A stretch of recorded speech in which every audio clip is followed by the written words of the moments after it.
In this video, I'll show you how to set the policies for an assignment. So in the assignment editor on step 3, set policies, you can customize the general properties and delivery options and feedback options for this particular assignment. So under type of assignment, you can choose either anonymous practice, which means that the assignment itself is available to the student for an unlimited number of attempts, and the results are not stored in the gradebook. It's just for practice purposes.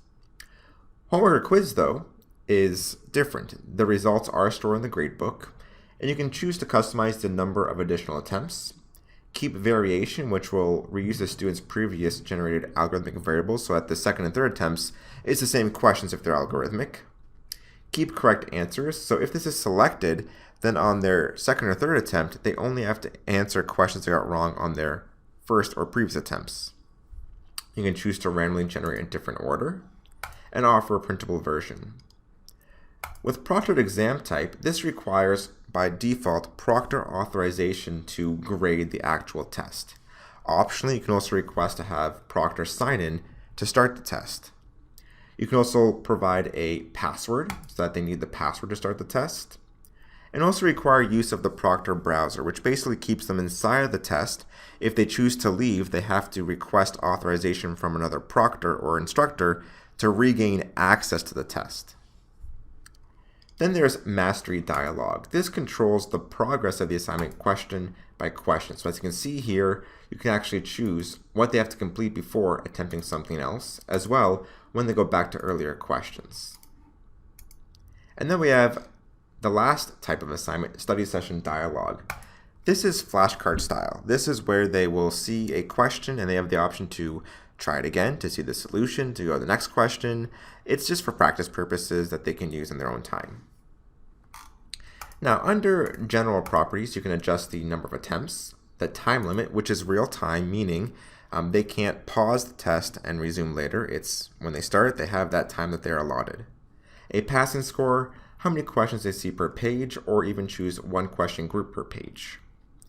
Now, under general properties is also the advanced policies page. This is where you design different policies that control when students have access to this assignment. So for example, I can design a policy that says I can only access this test once I have passed a previous test, or made an attempt at a different one, or received special permission for, or has not received something.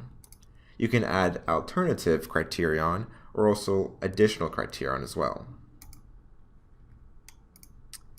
There are also scheduling visibility options, such as whether or not it's visible by default, so the master visibility, start date, end date. You can limit the visibility by date so that if this is selected and you have an option for start or end, it actually won't be on their page until they meet those date requirements. If this is unselected, they'll see it on their home page, but they can't take it until they fall into those requirements.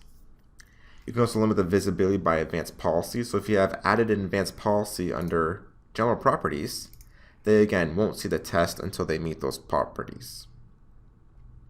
You can also restrict feedback until a certain date and schedule forced grading on a certain date. Now, feedback options during the test, you can show hints, and if so, one hint at a time. You can show their current grade. So as they go from question to question, their grade gets updated. Allow resubmit is checked off by default. This allows the student to go back and review their responses. How would I do? Allows students to grade the questions immediately during the assignment and see how they did, and of course, try them again. So more so for practice purposes.